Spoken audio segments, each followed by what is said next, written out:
And a most gracious good evening, ladies and gentlemen, boys and girls. Welcome to Knott's BERRY FARMLAND. I am so excited, thrilled, and inspired to present to you Walter and Cordelia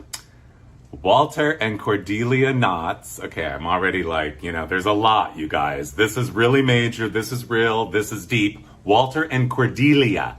Don't you love the name Cordelia? Have you ever known a Cordelia? I have never known a Cordelia. I've never heard of another Cordelia, but you are going to get to know Cordelia and her husband, Walter Knott, who together with their family lived the American dream in such an incredibly inspiring, organic way, and who made an iconic impact here in Southern California. In fact, we might as well just get it out in the open. Seriously, not joking around. Southern California would not be the same without Walter and Cordelia Knott's BERRY Farm, and that's what we're celebrating today. So, first of all, where exactly is Knott's BERRY Farm? For those of you who are out-of-towners, I'm just going to tell you right now, here it is. It is in the middle of everything. It's basically on the border of Los Angeles and Orange counties in the city of Buena Park. And how much do we all seriously love any city that has park after the name and the first name Buena, which means good, but in the case, really, they should have called it Great Park or whatever the Spanish word for great is, because I should know because I love to speak Spanish. But anyway, yeah, Great Park, Buena Park, Buena Park, Buena Park. I just love saying Buena Park, sorry. But anyway, yes, it's right in the middle. You can see there Marineland, Farmers Market, Forest Lawn, Santa Anita Racetrack, and Disneyland are all just squares of red. But anyway, and right in the middle is the legendary landmark Knott's BERRY Farm. So we arrive in Buena Park, and you can see that it is a wide open, vast land, well, a fertile land, but no land there was more fertile than, no farm was more fertile than the Knott's BERRY Farm. I love this probably mid-1950s shot. Knott's BERRY Farm, visit Ghost Town, and the tone is set already with the backwards S and everything. I mean, we are getting ready to go somewhere that is unlike anywhere else ever in the known universe of all time. So our journey into Ghost Town begins at the very end of a parade. And there they are, in the heart of Ghost Town, Walter and Cordelia Knott, in their perfect personal private carriage that takes them around Knott's BERRY Farm when they are being paraded. And you can see her in the back seat and him. They are literally king and queen. They have built an empire all their own. Look at well, first of all, do you see the hat she's wearing? Very Queen Elizabeth. I know. And she's also waving like Queen Elizabeth. I mean, can you believe it? I know. Well, she should, because she is Southern California royalty, American royalty. And Walter Knott, there with that, just the poise of his head there. He's so humble. They're such humble people. They're so real. I know. And afterwards, the autograph signing and handshaking begins. And, again, the royalty. I mean, they're superstars. They are superstars in this world that they have created for themselves and for us. They really created it for us. But, I mean, okay, so now here is a younger picture of them, probably taken, I'm going to say, in the late 40s. I mean, notice she's still wearing a coat with shoulder pads. That's kind of like Lady Gaga of her, isn't it? I know.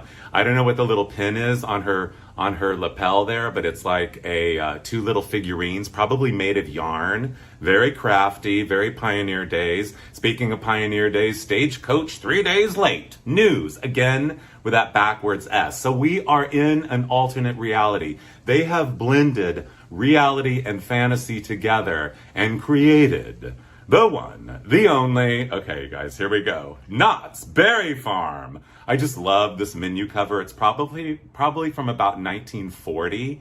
And so it says Buena Park, California menu, chicken dinner restaurant. And there you see, pictured through the knothole of this artistic wood illustration, the chicken dinner restaurant on a piece of dried out, I'm not sure what it is, cowhide or something, is the general store in the ghost town and the legendary BERRY that started it all. This shot from 1960 I absolutely love. It is 2:20 in the afternoon. That is the entrance to Ghost Town there on the right. And behind them you see the original roadside stand, and you see these people right here. The menu you just saw 1 moment ago is in the military woman's, second from the left there's hand. The one with the white purse. Yeah, she's got the white purse. And then the lady to the far right, or wait, are we left or right? No, left. Anyway, sleeveless there, her. Oh, well, yeah, okay. Anyway, she's got a brownie camera, and she's got a black purse, and then I love the basket purse with a fruit, don't you? And she thinks she's a sailor, like Popeye the Sailor Woman. And then I'm not sure, that must be mommy and daddy. I'm not sure what's going on there. But anyway, I love the fact that they are striking a pose right in front of that original roadside berry stand. It says, the beginnings of Knott's Berry Farm, 1920. 1920 is when Walter and Cordelia Knott, seen here in the early 60s, after they have, well, they are already living it. I mean, they're living large. They've been living large for a while. This is already retro for them, posing in a duplicate replica of their original berry stand from like the 1920s when they started farming berries there. Anyway, I just love this shot of them all very, very Walter and Cordelia Knott. They're so poised, proper, and dignified. They're like, they are so not Hollywood, yet they have this whole world of fantasy happening. I mean, two of the hardest working people ever of all time. So here's how it started. They moved there in 1920. They were doing everything they could to make it. They were like growing berries and rhubarb and strawberries.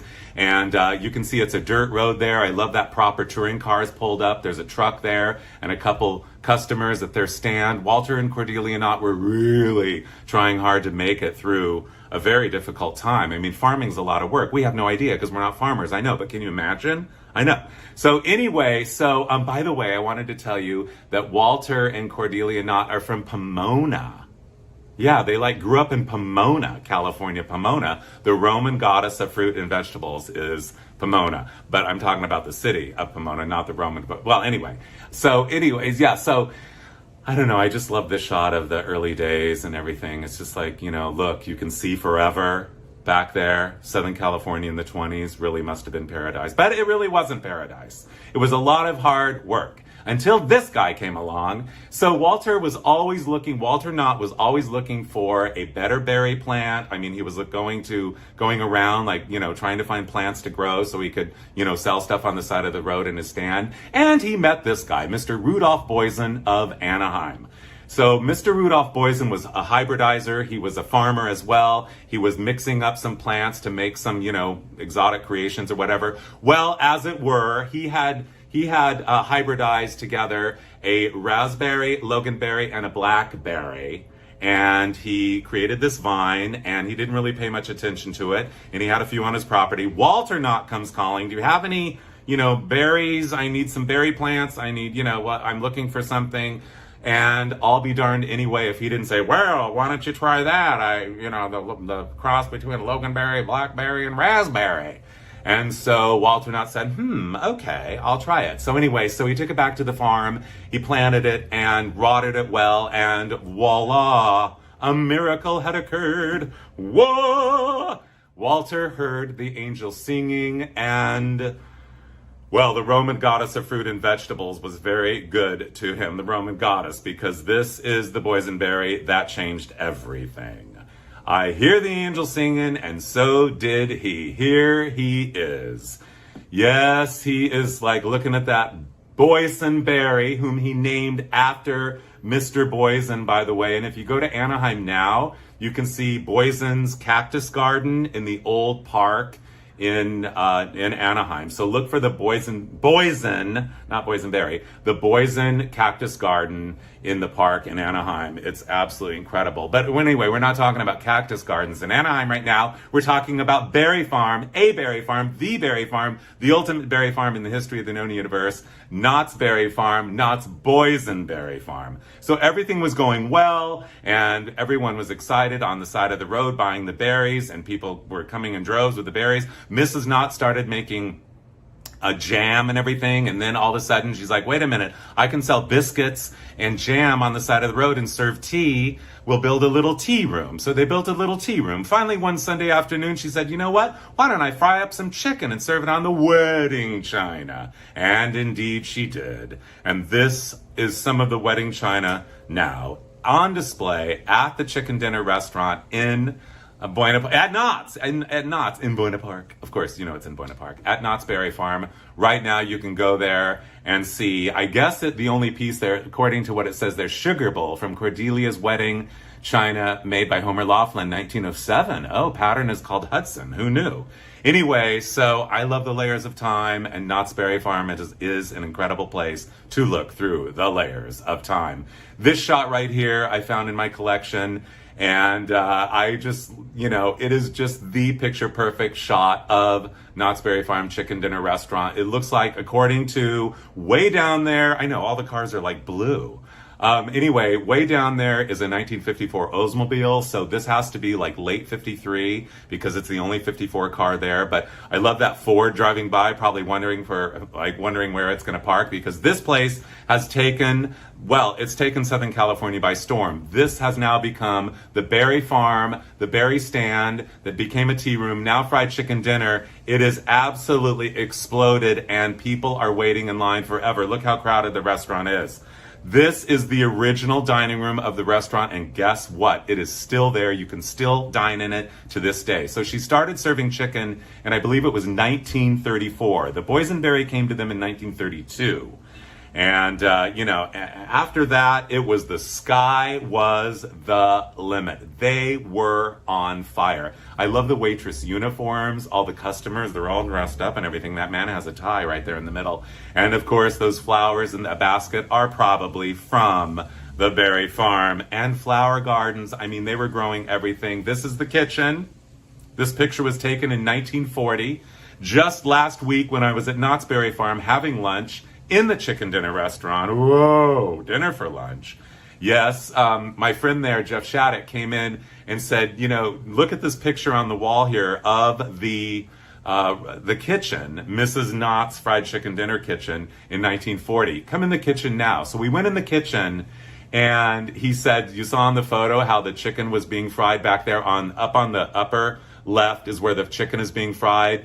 Everything, the plating, the coffee, every single thing, the salads, everything is still in the same place to this very day. However, of course, the entire kitchen has been completely redone, but everything is still, the footprint is the same. Now, this view that you see is most likely taken from Mrs. Knott's, like perch up above, where she, according to the legend, watched everybody do their task. I mean, they were taskmasters. They were hard workers, and they expected everyone to be. So on the right there, over on the far right, wait, can you see it? Is where the biscuits are being done. And they're still being done there. Each one is hand cut to this day, because I was in there and I saw them being hand cut. There's a woman doing this with like a biscuit cutter. It's like your great grandma made biscuits still to this day. And here are those biscuits. This is what the fried chicken dinner is. Okay, you guys ready? It is biscuits, butter, and of course, boysenberry jam. And let me tell you something. I ate all 6 of those biscuits. Yeah. I mean, first I said, well, I'm just going to have 1. Well, I knew I was going to have 2. And then like, well, I have to have 3. And then, you know, it's like, I ate them all. And then they bring you more. So, and here is the chicken dinner. This is the legendary, iconic chicken dinner of the biggest, most famous, most successful, grandest, iconic chicken dinner restaurant in the history of the known universe. And we are going on, what is it, 88 years now? I know. It's kind of shocking, isn't it? Yes, it is. So, 3 pieces of chicken. You can order 2 or 3 or 4. I thought, well, I'll have 3. And I love the wing there in the fetal position, but all 3 of them together are, you know, they're all cozied up there. And look how gorgeous and crispy and delicious it looks. Well, you know, they've been frying chicken there a long time. They know how to do it.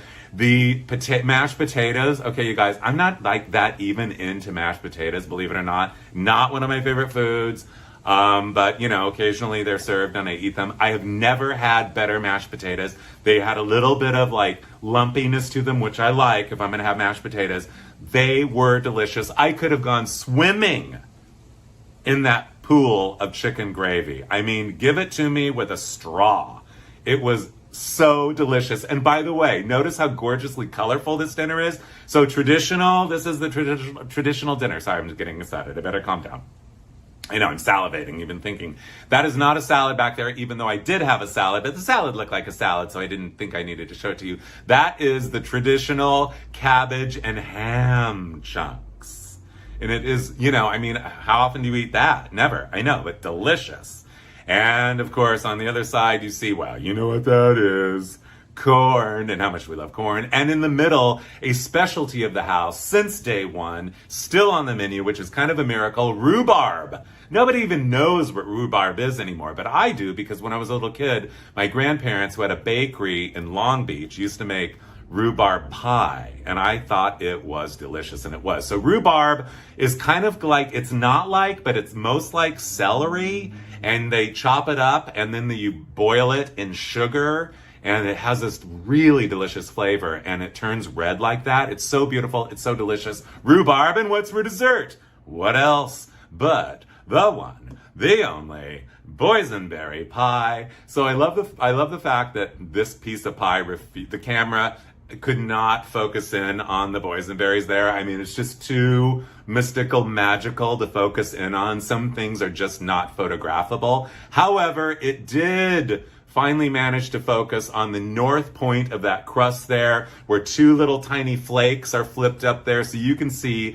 how flakily, deliciously delicious this pie crust was, and the filling, of course. I know. So anyway, so basically the reality was, boysenberry explodes, everything's great, chicken dinner is over the top, people are waiting in line for hours, what are we gonna do? Well, let's distract them by making little things around the outside of the restaurant, including this on the way to the bathroom. One of the first kind of like moments at Knott's Berry Farm was this, the little rock garden on the way to the men's and ladies room. It is still there. This was built probably in about 1935. This picture was taken in the late 1960s. I happened to find it in my slide collection. And the other day when I was at Knott's Berry Farm, I mean, I've been in, I've gone to the men's room here several times over the years, of course. So, I mean, since I was a child, I mean, it's like, you know, the restroom at the restaurant. So, oh, by the way, I wanted to tell you, I'll never forget one time when I was a kid, we used to go there to Knott's Berry Farm, of course, and have chicken dinner. I mean, it's Southern California, I grew up here. So you do that. But anyway, one time we went there, I'll never forget. I was sick. Something was wrong with my stomach. I was probably like 7 or 8 years old. I had a very, very severe stomach ache, but somehow my mother saw fit to take me to Knott's Berry Farm with the rest of the family. And so we went there, and when we went to the chicken dinner restaurant, so I said, no, I can't eat chicken. I can't eat anything. So my mother ordered me a bowl of cottage cheese, and I ate the bowl of cottage cheese. The next day I was still sick. She took me to the doctor, and the doctor said, well, whatever you do, don't feed him dairy. Well, anyway, womp, womp, womp, womp, womp, womp. I know. So, okay, what I was going to say is, so on the way to the restroom where you see this rock garden is also where back in the day, and still today, you see one of the very first distractions that Walter Knott built to not only amuse himself and pay tribute to history, but to give people a moment while they're waiting in line for fried chicken dinner. Yes, it is George Washington's fireplace at Mount Vernon, a replica. And it has been there probably since 1935, 36, 37 maybe, and it is still there. Not only that, right on the other side of it is another attraction or distraction, whatever you want to call it, down by the old mill stream. Yes, a little waterfall with a little mill there. I mean, this Walter Knott is already showing us that he's very into American history and he wants to pay tribute to the pioneers and to American history and create these little moments. And he's also a collector of music boxes. So while you're waiting in line, yeah, people were waiting in line for hours for fried chicken dinner on Saturday and Sunday afternoons. And so he thought, let's just, I'll show off my collection. I'll collect. They'll look at it and it'll pass the time away. Their music box collection. So not only was he doing stuff like making little tableaus and collecting things, he was also kind of doing a little fantasy like this, a freak of nature, a tree that grew in the shape of an animal or a branch or whatever. So he put a face on it, or somebody there put a face on it. So again, it's a moment to have. He's beginning to think let's what can we do to kind of just amuse people and kind of get into the fantasy of it all. Pretty soon he's building a volcano. You see there in front of this wagon that he brought from some place in the desert that he found. So he's going and collecting all these artifacts, and he's beginning to assemble this whole, he's surrounding the outside of the restaurant with all these things. So when you're waiting, you can just hang out and look at him. Yeah, see the volcano there? Yeah, here it is, right here. And I don't know if you guys have seen my Southern California landslide show, but this is Helen, the one who poses in the negligee and has her husband like this with a gun because he's a police officer. Anyway, so and they're having fun. But anyway, here it is, the only active volcano in all of Southern California. Of course, now we're kind of getting into a little fantasy and a little fun and having a little bit of a sense of humor. And in that little window there with all those little lights is a little devil. So we have a little kind of a bizarre thing, little devils going around and round and around, and pretty soon it's going to erupt. I mean, so it's really, really, there's a lot of fantasy going on here, a lot of creativity going on here, a lot of collecting going on here, a lot going on here at Knott's Berry Farm. This is we're in pre-1940 here, so there's no other place like this in Southern California. And then let's build another pile of rocks, but let's paint it up with day-glow paints. And I mean, I don't even know where they got day-glow paints in those days, and put a Pioneer on top. I mean, anything to distract. Let's have some live music. This is Shirley Beeman and the Beeman Brothers. And they are playing, first of all, I love their outfits. The little cowboy hats, the little scarves, the Western shirts. Only she does not have a cuffed Levi, but they all have matching cowboy boots. And she's playing the bass. And we got a guitar player, we got a fiddle player, and an electric guitar player plugged in to that amplifier. Don't you love that amplifier? Don't you love that electric guitar? Don't you love them? So they used to play there on Saturday afternoons and Sunday afternoons for tips. And just to have a moment to create some environmental atmosphere. And according to the legend, Walter Knott's mother found them. She was visiting her friend Maud Beeman, and these were her kids, but they don't all look alike. So I don't know, maybe a couple of them are cousins or something. But anyway, and Walter Knott said, why don't you have them come over to the park and play on Saturday and Sunday? And so they did. Again, the collecting continues. He is a collector. Walter Knott is out there. He's bringing stuff in. He wants people to be reminded of the past. He is so retro. He's so vintage. He is. I mean, he's only his generation's version of. And you know what the weird thing is, you guys, is some of these things, as I told you already, some of these things are there. So by the way, this is Frank DeGroat, Helen, and he's the one that points the gun because he's the police officer in my Southern California landslide show. That is Frank DeGroat of Huntington Park. And that is that big giant ox cart wheels or whatever they are that Walter Knott brought from the desert to Knott's Berry Farm, in the 30s, still there. Last week when I was there, I'm it's just to stand by it is a spiritual experience because this is major, this is real, this is deep. Let me introduce you to the family now. Yes, this is Walter and Cordelia Knott, probably about 1949.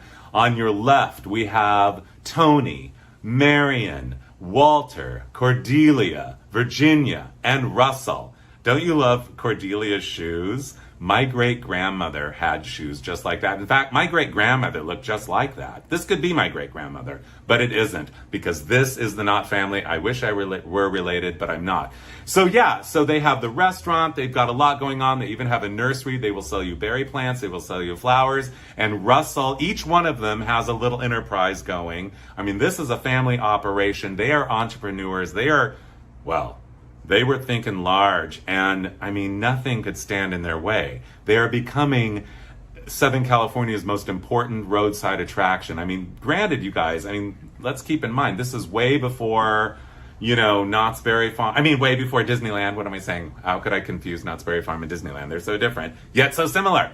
But anyway, this is the berry market right there in the middle. There's the lady on the left there. She's very happy to be there. And next you have Russell Knott, son of Cordelia and Walter. He runs the berry market.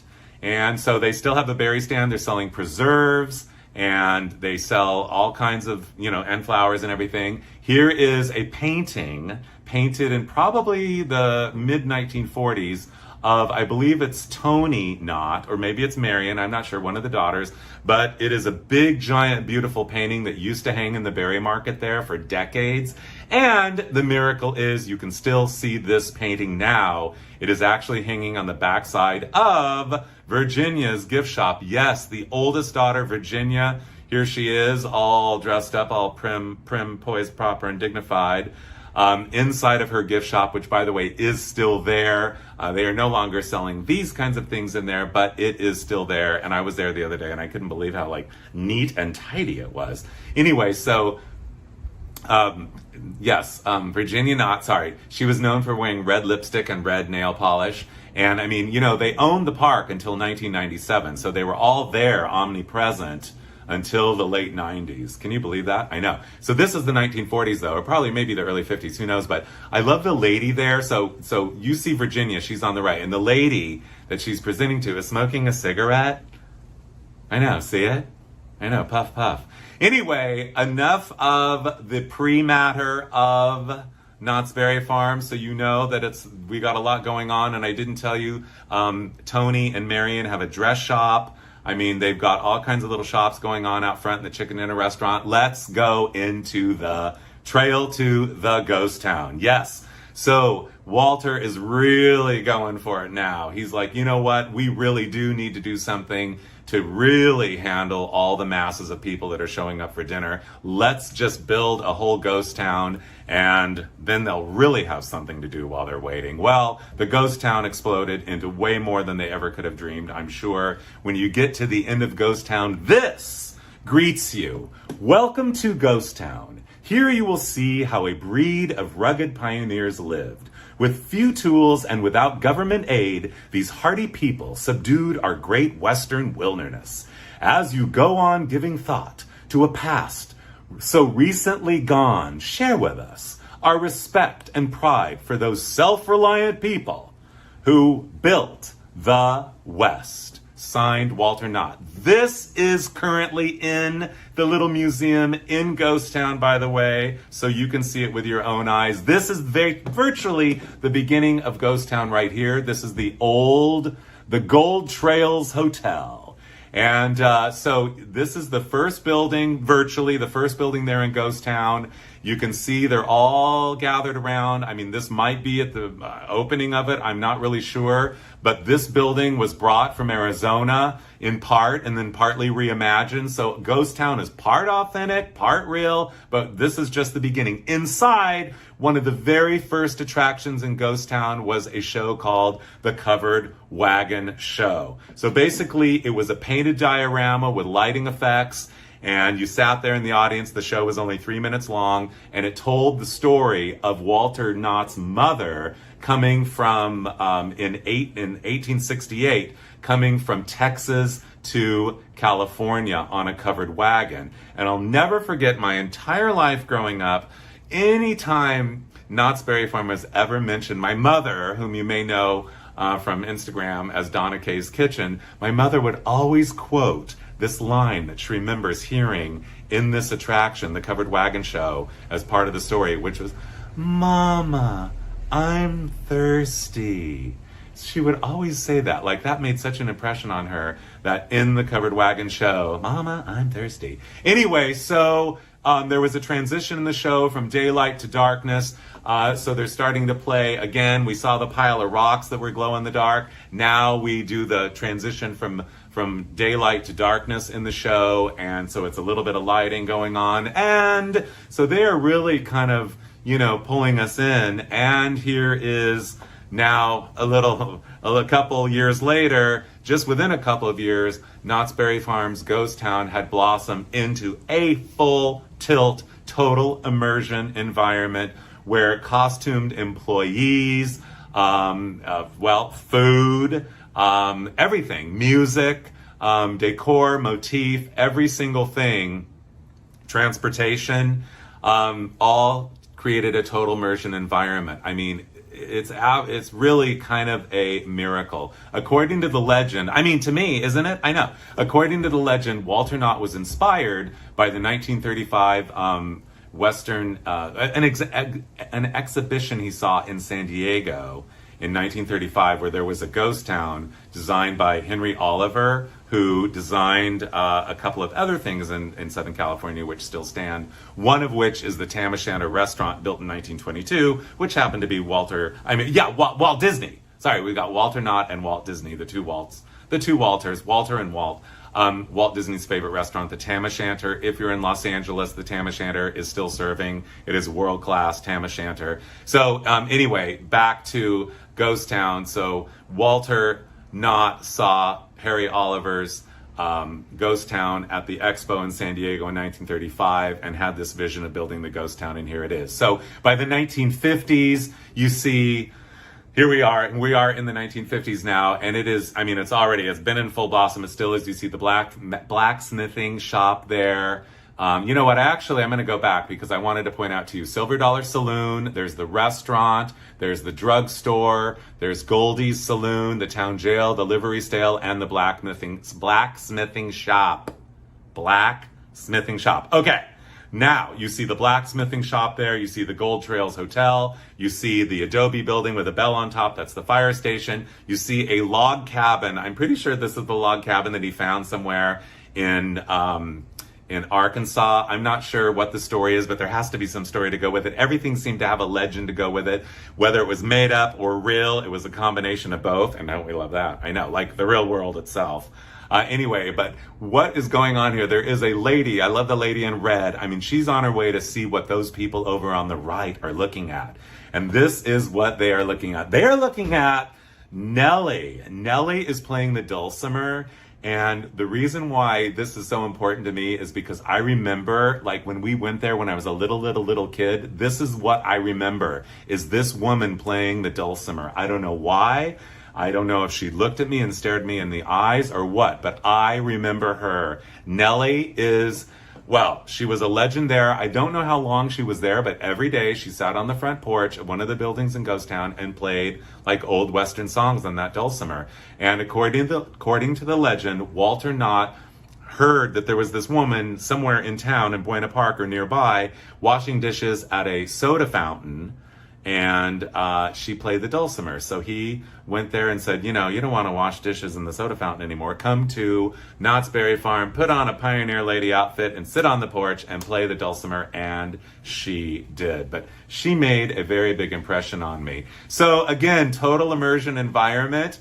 And except for the Mitchell and Company electrical contractors truck there, but we have all kinds of costume employees running around. Well, I don't even know if they're employees, actually. I think they just are there for tips. It's this odd combination. This odd conglomeration of people that just kind of organically showed up, like these old prospectors, like this guy playing the role. Obviously he is into vintage. He is into playing the role. He's got a burro, and you can put your kid up on the burro with him and snap a picture. I love the two there, Daddy Longlegs there in his...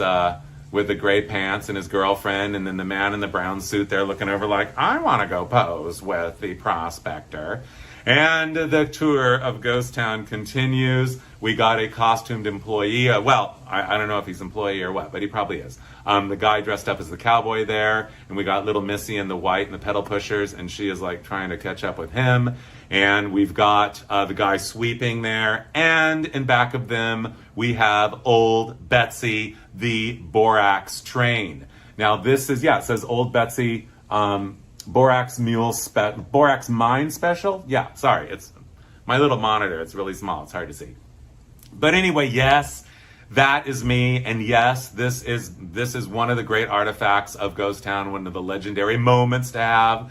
And it has been there since about 1940, and it is still there. As you can see, I had my picture taken there the other day, and I wanted to kind of recreate a moment because here I am at 2 years and 2 months in the same spot on the same train. That is my big bruiser brother, 4 years older than me, trying to drive the train, I guess. And you can see that is my mother, a very young version of my mother. So what year are we? We're 1965, February of 1965. She's 24 years old. I know, it's a lot. It's a lot. And I remember she always had that hairdo. It was curls going this way on both sides. And she's wearing her wrap camel coat. I can actually remember that coat for some reason. I don't know why. But anyway, you know, what's weird is my parents were not picture takers. They really weren't. We went to Disneyland a million times. I have 0 pictures of me at Disneyland as a child, but for some strange reason, they took pictures here. So this is my mother, and this is my dad. Yes, my used car dealer dad. He loved Knott's Berry Farm. He loved Western music, and this is one of the very few pictures that I have of him. He died young, and I cherish this picture. That's me in the middle, and my brother, all hanging out there. But I really love this photo so much, and it means so much to me to be able to include it in this show and share a picture of my dad with you, which I rarely do because I barely have any pictures, as I said, of my dad, because my parents were not picture takers. So anyway, here we are. The tour of Ghost Town continues. You can see I love the windmill there. And this, of course, is Goldie's place, rooms for rent. Yeah, and you can see the lady's legs sticking out the window, swinging there. There's a little more than a room for rent there. I know. Well, no Ghost Town would be complete without a home of, a house for the ladies of the evening. So the prospector, the mule, the Indian is there, and 2 little boys looking at the leg, and the sign right above those 2 people standing there, Town Jail. One of the most famous, one of the most iconic places in all of Knott's Berry Farmland. Here it is right here. This is where you will find Sad Eye Joe. Says jail right there. The sailor boy is talking to the little girl. She can't believe that Sad Eye Joe knows her name. So the deal is, here is Sad Eye Joe right here. He will talk to you. He has been in jail since 1940. He is still there in jail to this day. Nobody in California has been incarcerated longer than Sad Eye Joe. So basically the deal is, the joke is, the ha is that you send your relative or whatever it is that your friend or wife or husband, whoever you're bringing to Knott's Berry Farm that's never been there before, and you send them to go see Sad Eye Joe. You hang back, and then at the foot of Goldie's place there up front where the leg is hanging out, there's actually a window in the front, and you start giving information to the guy there, and he then becomes the voice of Sad Eye Joe. So you can say, "Hi, Sad Eye Joe," and then Sad Eye Joe will speak back to you and call you by name. And you're like, how does he know my name? Ha ha ha ha ha, because your relatives are hanging back up there and telling them, here is the original Sad Eye Joe head, now on display in the museum in Ghost Town in Knott's Berry Farm. The layers of time there are deep. And you know me, I love to explore, then look through the layers of time. You can barely see there, but there is a photograph of the man Andy Anderson, who hand-carved this Sad Eye Joe head and basically hand-carved all of the other, what we call the pecans. Knott's Berry Farm in the ghost town, one of the most popular attractions back in the day were these pecans. They are still there. We are looking in, we're in front of Wingley's Laundry. The laundry hanging out there is still hanging out there to this day. I love the fact that you can still go there and kind of have this time-honored experience. The assay office, you can see the guy looking in the window there. Assay, is that how you say that? I don't know. Anyway, I don't use the word assay. I rarely even do I say ass. Well, occasionally. But anyway, you can see the guy peeking in there on the left. Yeah. This is what he is seeing. Again, hand-carved heads by Andy Anderson. Andy, you're an amazing carver. We love you. And so these heads, these guys playing cards, they weren't there the other day when I was at Disneyland. They kind of come and go because they do things. Sometimes they put real people in there and you can actually go in there and have an interaction with them. But anyway, we're in between, so they weren't there. But these guys have been there since the early 1940s. And if you're lucky, when you go to Knott's Berry Farm, they will be there. Again, a time-honored attraction. These guys playing poker. I hope they're not cheating. Anyway, another peek in the barber shop. It says wanted, dead or alive, one-eyed Ike. Look at the poster. Look at the guy in the chair. That is, hello, there's one-eyed Ike. So we found him. So anyway, again, it's this kind of this real honor of the past and this theatrical kind of humorous. So it is a very interesting blend. There's a lot of layers happening here, a lot of fascinations, a lot of inspirations, a lot of moments to have. There also are, as we've seen, townspeople in Knott's Berry Farm. There we are in front of Sad Eye Joe's jail, and we see, I'm not sure who the guy in the back is, but I know who the guy, that is the Village Romeo. Now, in the 1940s, here's this guy with this big beard, this long hair.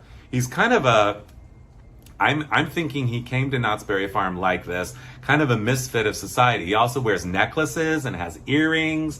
And so he assumes this character of the ghost town Romeo, the Village Romeo. And anyway, he's omnipresent there. Who knows for how many years, but the Village Romeo. Love him. He always had a corncob pipe. Also standing there is Sheriff Lewis. Sheriff Lewis, again, was there for decades. You can see, I guess we can see, I don't think he has any teeth, but he is there in his signature look of a belt buckle for his tie up there to keep his tie up. He's got a chain across his suspenders, or is that in his pocket? Anyway, he's got a gun. Well, he is the sheriff. He's got a cigar and that crazy hat. Well, he was a former vaudevillian who was retired from his vaudeville shows and found a home performing at Disneyland. How did I say Disneyland for Knott's Berry Farmland? Knott's Berry Farmland. Well, Knott's Berry Farm. Anyway, okay, I better calm down. I'm going to have a drink for a second, you guys. You too. Have a snack. Have a drink. Uh-oh. I dropped my handkerchief. Look, I have a very on-theme, in case I need to wipe my brow or whatever. Anyway, Sheriff Lewis. So the other thing about him, you guys, what I love more than anything is this picture was probably taken in the late 40s, 50s. Who knows how long he was there, but and nobody really knows for sure. It's been lost to history. A lot has been lost to history, but there is so much history there. Anyway, he used to ride the bus every day. He lived in a hotel in downtown Los Angeles and rode the bus all the way to Buena Park. That probably in those days took, an hour and 55 minutes. I know, that's dedication. This is an illustration, a caricature of Sheriff Lewis there. It says, again, I'm reading really small. The mayor. Oh, the mayor. I thought he was the sheriff. Anyway, he has names. Probably change from time to time. But this is a caricature. In the corner, it says, by Belle. By Belle. I love 1B for Belle and by, don't you? I know. This is Claude Bell. So Claude Bell he was a sculptor and a caricature artist. He had a caricature shop in Knott's Berry Farm. The building is still there. It is now the Rock and General Shop. Rock and Gem and Mineral and Rock Shop. And how much do we love gems and minerals and rocks? I know. There's even a dinosaur bone in there, you guys. It's $12,000. I always look at it. Nobody's bought it. I don't know how long it's been there. But anyway, In that shop there was Claude Bell's shop. He was also a sculptor, and here you can see him sculpting Walter Knott. And I mean, you gotta hand it to him. The treatment of glasses is pretty amazing, right? I know.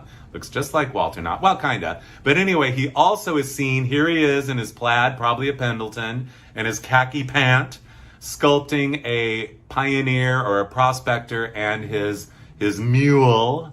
And here it is on display, the finished product leading you to Ghost Town. I'm guessing he sculpted that probably in about 1955 or 1956. And in 1947, he sculpted these icons of Knott's Berry Farm. Yes, this is Handsome, Brady, and Whiskey Bill.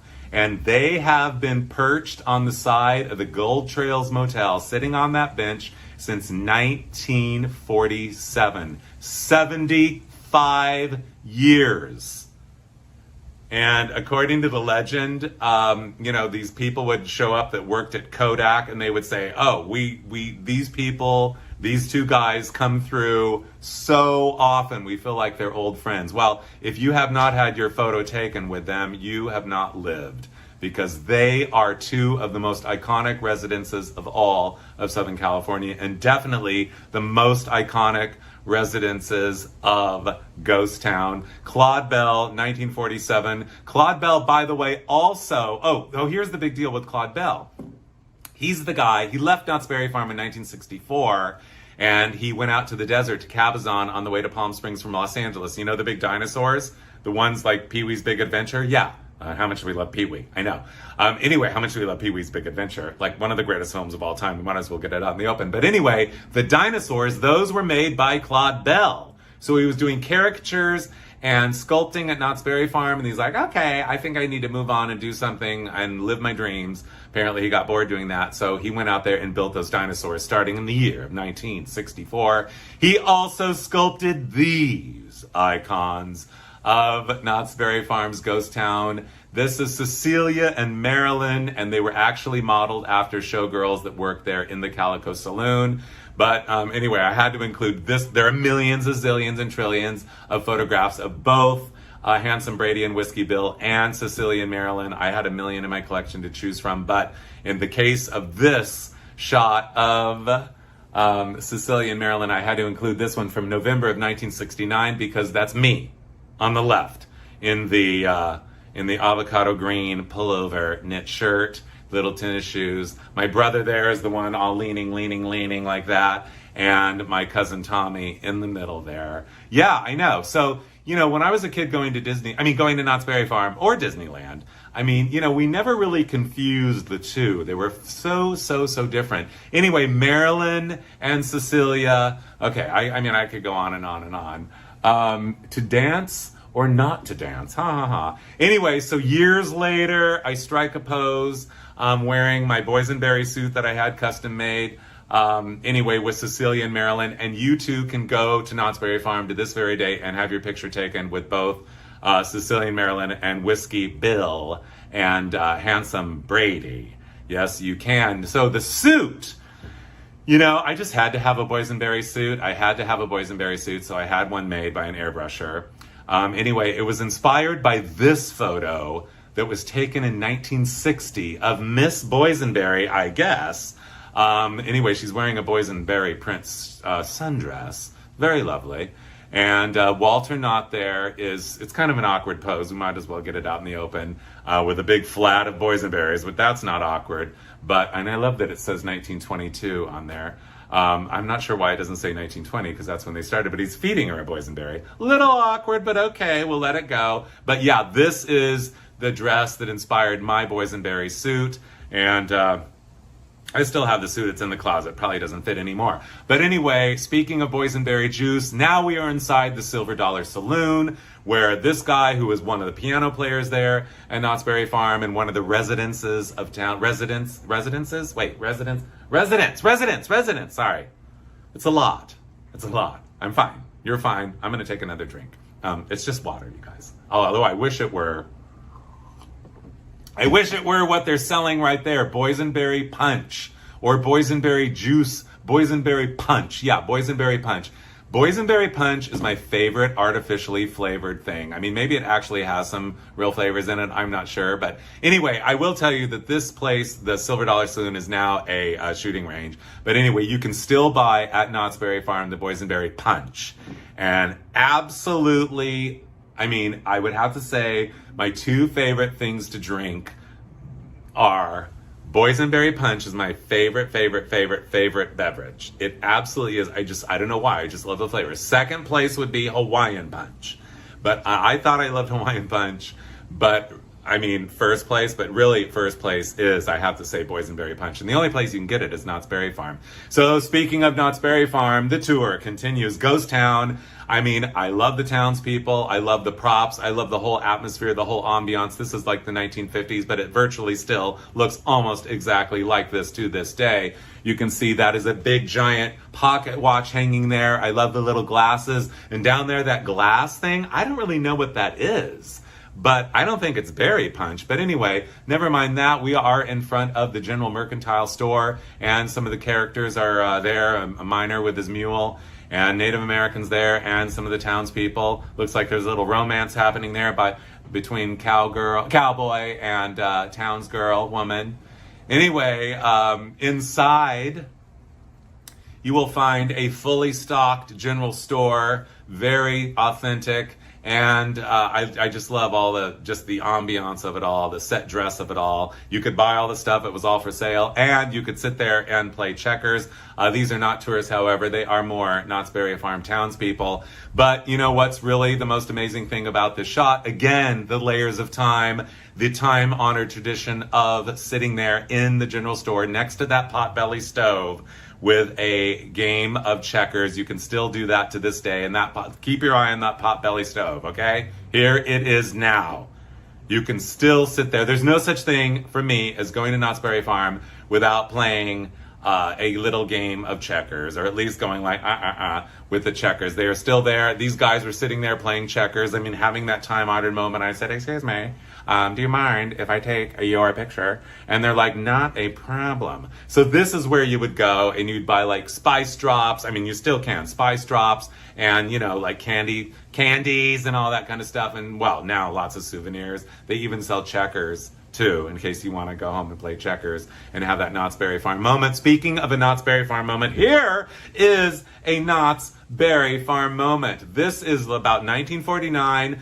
I don't know who the young lady is, but she is wearing saddle shoes and a very fashionable wide leg pant, not to mention a simple blouse with a convertible collar button front. And Mrs. Knott with her old lady shoes, my great-grandmother's shoes still. Mrs. Knott, yeah, that's Mrs. Knott standing there. And that is one of the things you can pose on when this guy, what's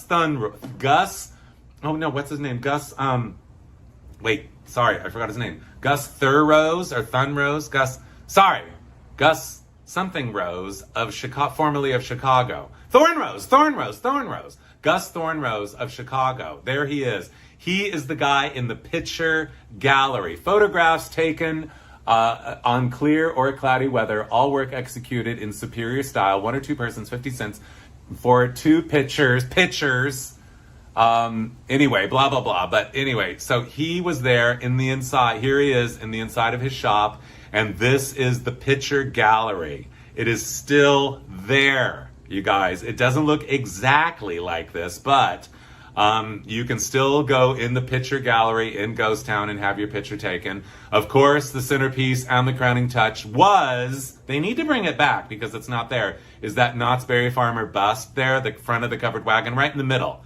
And with the 2 oxes there, pulling your covered wagon. Those 2 ladies standing there must be the assistants to make sure everything's in order. It's just like this still, practically. I mean, they stand there like this and like looking, making sure everything's fine.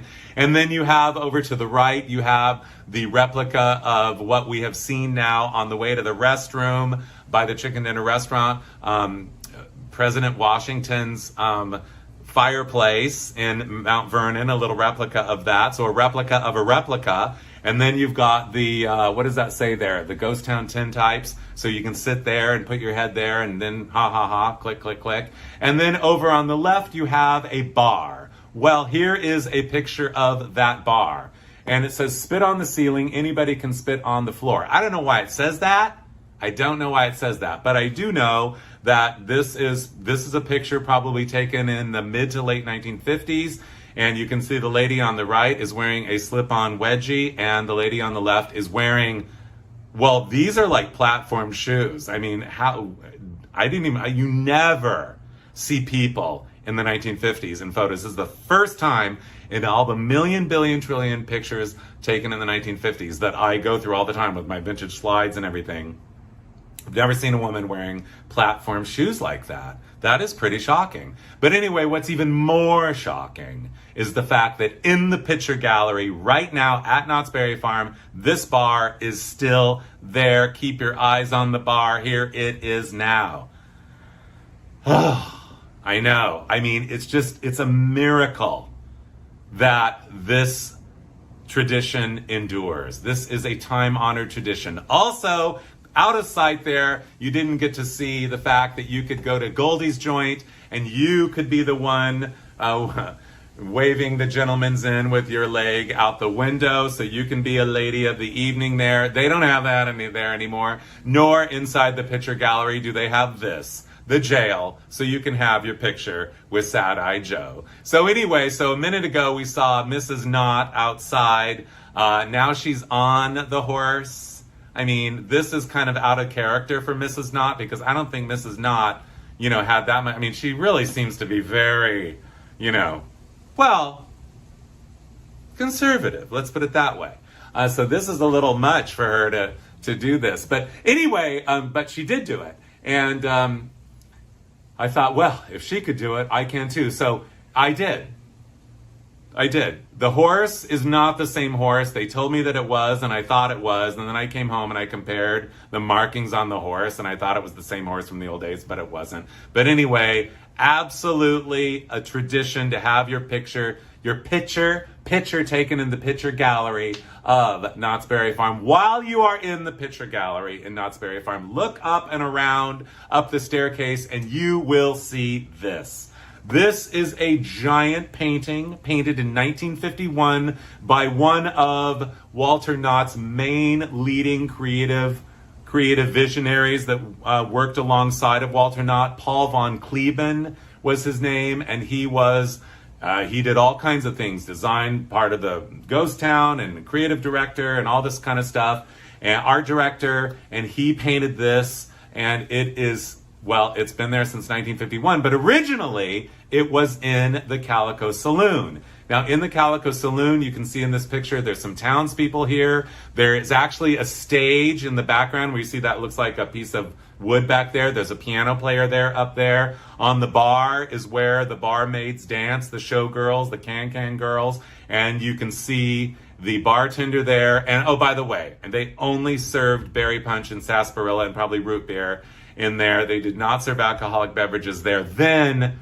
However, nothing ever stays the same. So they do now offer cocktails in the Calico Saloon at Disneyland. And I mean, oh gosh, there I go again, calling it Disneyland. Well, I mean, they do kind of blend together in a way. But Knott's Berry Farm has such a different personality. It's so much more homespun. It wasn't made by a movie studio. It was just, it organically grew. I mean, it was like this natural phenomenon, this like force of nature, literally, that created this fantasy-themed environment of fact and fiction coming together as one. This oasis of entertainment and immersion in the middle of farmland in Buena Park, out in the middle of nowhere. I know. Well, anyway, so also the chandelier there, the crystal chandelier on the upper left. Here is the crystal chandelier. And by the way, I'll tell you that it is still there. And this is the one and only Joanne Burdick. I know this woman. She's about 85 now, I think. She started at Knott's Berry Farm. She told me herself. I know. Love her. Anyway, she started at Knott's Berry Farm, I think in about 1954. She was about 14 years old. Wait. How old would she have been? Anyway, she started when she was 14, so that would have been earlier, like 1951. So she started working in the chicken dinner restaurant because her big sister worked there. And she told me this herself. So she also said that she went in to interview because they needed people to work in the restaurant. She went in an interview, and Mrs. Knott said to her, "How old are you? 16, right? You're 16, right?" Well, she wasn't 16, she was 14. "You're hired." So anyway, she worked in the kitchen for a while, or as a server in the restaurant, and then all of a sudden they're like, "Hey, do you want to be a can-can dancer?" So she became a can-can dancer, and then she later went on to dance with the Frank Sinatra show in Las Vegas in 1954. So, then she ran a dance studio in Anaheim for decades, and I went over to her house a few years ago to talk to her and just hear her stories and everything. And I thought, what am I going to bring her? I can't show up empty-handed. So I went to Knott's Berry Farm and I brought her a boysenberry pie. I thought that would be very appropriate. Anyway, outside the Calico Saloon, you can see the exterior of it, as I said, built in the year of 1951. And it is still there. It's still there. It is still there. But Dr. What's his name? Maldemar, sorry. There's a lot. Dr. Maldemar's medicine show is no longer there, I don't think. Or is it? I don't know. I mean, it's like my mind plays tricks on me. Sometimes I think the vintage attractions are still there and they're not. And sometimes I think they're not there and they are. It's just kind of the whole blender of time and just kind of, oh, it's overwhelming. Anyway, I just love this woman in blue there. Here she is, ready for her close-up. This is actually a shot from my collection. You were just looking at a postcard a second ago, but I don't know what it is about her. There were plenty of pictures of her that people took, like in the 1950s, and she appeared on several postcards, but I just love her. I mean, you can tell she was good on stage because you just can't take your eyes off her. Those goldy locks, that sassy stance, the shape of her, and that drop torso with that flounce at the bottom. I mean, there were several photos of her wearing a very similar dress as though she made them herself. So anyway, okay, fine. You didn't want to listen to her show right now. You want to go to the music hall and stand there with these tourists. We actually haven't seen a lot of tourist photos, tourists in the photos, but we've seen some. But anyway, I love these three in front of the music hall there at Knott's Berry Farm, which, by the way, the building is still there. It's been there since about 1944. So it's a combination of mud, adobe, and a wooden building. I mean, it's really, really very, well, there's a lot of detail there, you guys. And these buildings, most of them are still there, so you can enjoy them. But never mind the building right now. We're talking about the quarterback. Don't you love her? The guy with the camera, classic. Love the pants halfway up to the chest, don't you? I know. And then, where do we begin? A wool double knit in a powder blue with matching patent pump and purse. Gloves. A scarf, a sheer scarf of the head with little tiny bows on it. Gloves, do you see the gloves? She brought gloves. She's holding gloves, you guys. And as the crowning touch, a mink stole for Knott's Berry Farm. Gotta love her. Love, love, love. And sunglasses. She is so cool, isn't she? I know. Where do we begin? I could go on and on and on. Lady, someone needs to tell you, you're gorgeous. You look amazing. And we love your friends, too. Anyway, the tour continues. The Bottle House, another icon of Knott's Berry Farm since the year of about 1944-45. There were bottle houses out in ghost towns because there were a lot of building materials occasionally.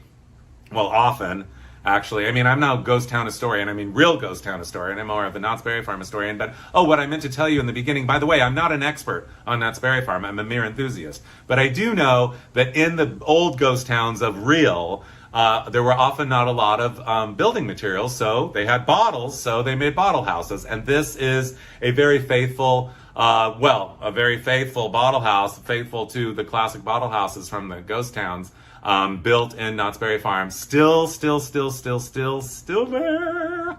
I know. I love the lady wearing green gloves. What's that all about? Anyway, you've got to go inside the bottle house when you get to Knott's Berry Farm because you don't ever get a chance to go into a bottle house and see what bottles look like.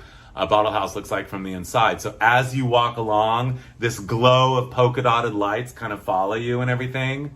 and it's really kind of hypnotizing. Also, according to the legend, though I don't know for sure, that some of these bottles have love notes in them left over from the 40s and the 50s, when apparently there was a tradition at Knott's Berry Farm to write some sort of a love note to your secret love or your lover or whatever and put it in there. So next time I go, I'm gonna have to have a closer look. Speaking to see if there's any in there. Speaking of the bottle house, here it is as a dramatic backdrop to something that I remember very well as a child. The monkey, that is not me. The monkey never hugged me, but there's the monkey man. It says, do not tease. Don't tease monkey. Yeah, don't tease monkey. Don't tease monkey. Okay, I won't tease the monkey. Well, anyway, I'll tell you, I wasn't trying to tease the monkey. I think I was handing the monkey a quarter, which is what you're supposed to do. So, stay out of circle, it says. Well, that's me. That is me. On our trip there, 1969, November 1969. I'm about to turn 7 years old. I'm 6 years old. Well, I remember this because this was a traumatic a moment in my life, because so there we are. My cousins are there, my parents are there, and I somehow get knocked into that circle. And do you know that monkey chased me around that circle while everyone laughed? And that traumatized me so much as a child. Still to this day, just the thought of it just pains my heart to think of the trauma. But anyway, I forgive the monkey. I'm okay. Anyway, this is, I don't know if you guys remember from my Disneyland show. This lovely young lady shows up several times in it. I absolutely love her. She's always looks fantastic. And here she is at Knott's Berry Farm with one of the greatest icons of Knott's Berry Farm, of the costumed people that walked around. This is Jim Brady. He's known as Chief Red Feather. He worked at Disney. There I go again. Okay, I think I need to have a drink. Chief Red Feather. He was from Chief Rock, New Mexico. He started in Knott's Berry Farm in 1948, and his final day was 1983. For 35 years, he was an omnipresent presence at Knott's Berry Farm, and he would pose for you. He would have the Indian headdresses. Yes, we don't do it this way anymore, but back then they did it, and everything was fine with it now, and we understand that. Things are a little different now. We get that, of course. But anyway, I want to honor him because he is the guy at Knott's of all the characters in town that he was there the longest. Anyway, he was of Sioux and Navajo. His parents were Sioux and from the Sioux and Navajo tribes. And anyway, Chief Red Feather, Jim Brady was his name, but he went by Chief Red Feather there. Gotta love you. His wife made his costumes, did the beading and everything. Exquisite, on point in every way, every day.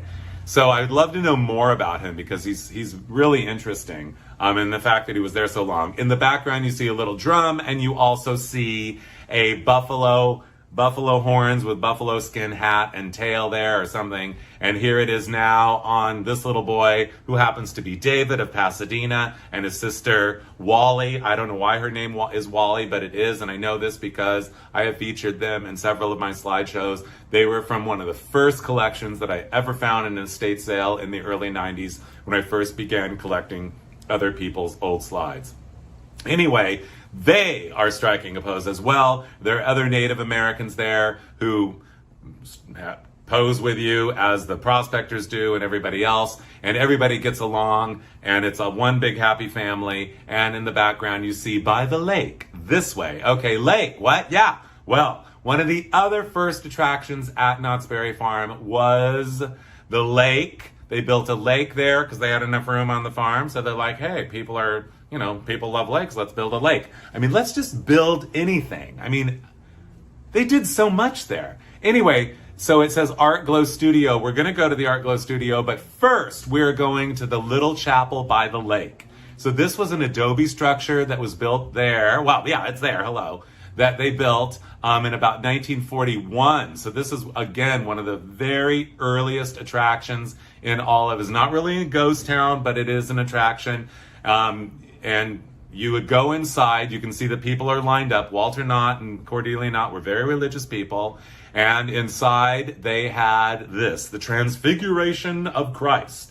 And basically what happened is, I'm not exactly sure. I remember seeing it when it was just about to be done in the early mid-90s. They were going to build a roller coaster or something, so they got rid of this. But you're not looking, by the way, this is the little maquette, the little model that Paul von Cleven, the guy who painted that big mural, he also painted this in about 1941. There's a little picture of him you can see on the lower left there.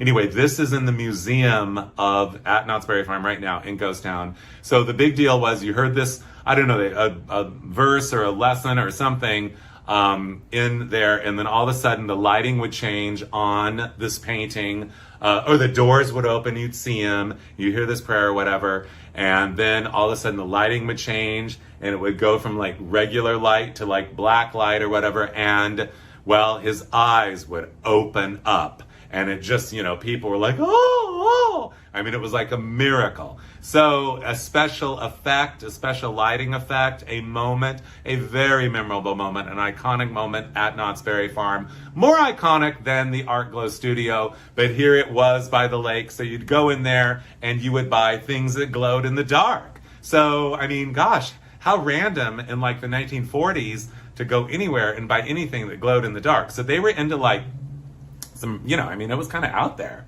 Don't you think? I know, that's a little alternative. Glow-in-the-dark things. So, okay, fine, we're hungry, but we've already had chicken dinner. Let's go to the steakhouse. Yes, ladies and gentlemen, this is the iconic Indian Chief Room at the steakhouse built in the 1940s, I believe. And, I mean, this is like themed environmental, experiential, extravaganzical, ambiancical wonderfulness and amazingness like I have never seen anywhere. This is some major layers here. So we've got corn and gourds hanging from the ceiling. The portraits on the wall are of Native American Indian chiefs. And, I mean, gotta love those. I wonder where they are now. I'm sure they are somewhere. I don't think they ever would have been thrown away. Look at the people sitting there, the napkins on the table. We've got yellow, we've got brick color, we've got minty green napkins, which kind of match the colors on those outrageously unbelievable chairs. They're like made of barrels. Can you imagine sitting there? They probably tipped over easily. We've got like a dead tree over there. I mean, we've got weaving going on. This is major. This is real. This is deep. They also served buffalo meat in there. So it was a steakhouse where you could get beef or buffalo. I mean, how random is that? I know. So here is the outside of the steakhouse, and I love the lettering. Don't you love that lower highlight on the steakhouse lettering? I know you do. Font designers in the house, now would be your time to take a note.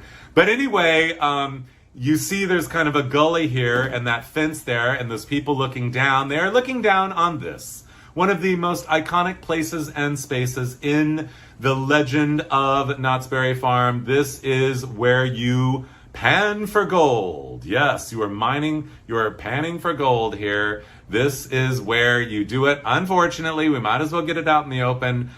This is really kind of not there anymore because they built a roller coaster over this. But as I said, most of the ghost town is still there. Anyway, so to pan for gold, you got to go see this lady first, the Nugget Shack. And again, I love this font, hand painted.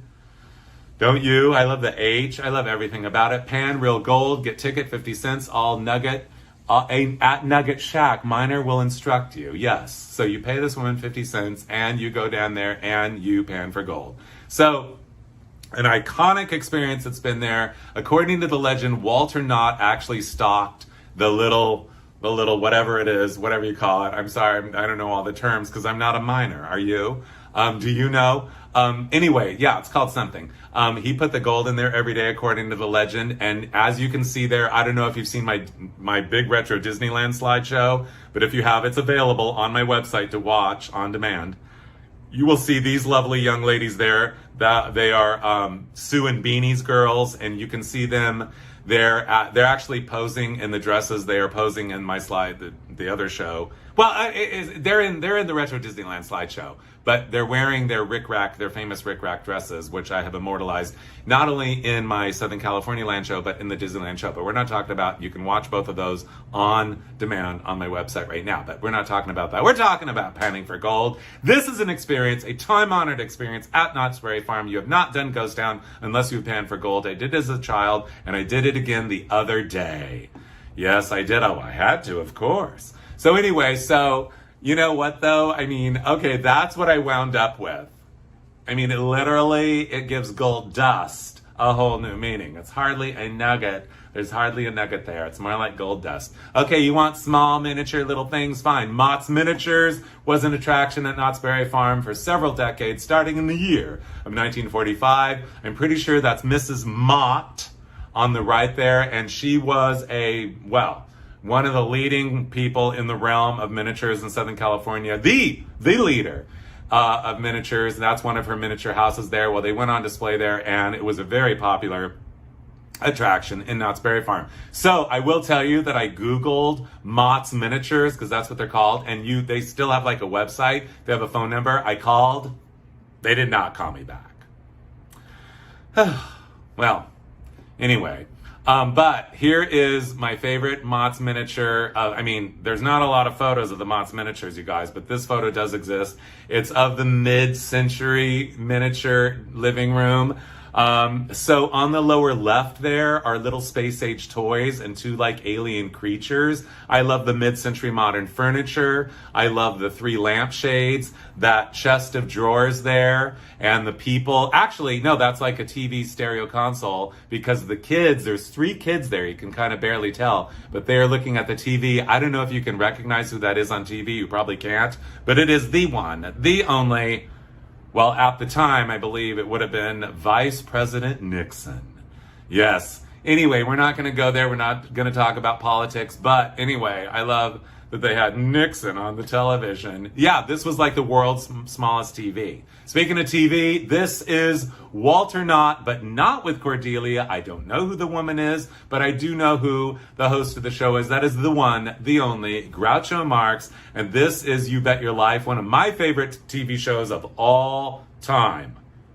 Have you seen on YouTube You Bet Your Life with Groucho Marx? I mean, it's unbelievable, in a category all by itself. Anyway, Walter Knott was a guest on, it was kind of a talky game show. It was an interesting premise. But anyway, yeah, Walter Knott was on the show in 1954, and here he is ready for his close-up. Yes, I love his suit. It's so beautiful. Look, he's so debonair and, so proud. Well, he is the owner. He's already a legend in Southern California.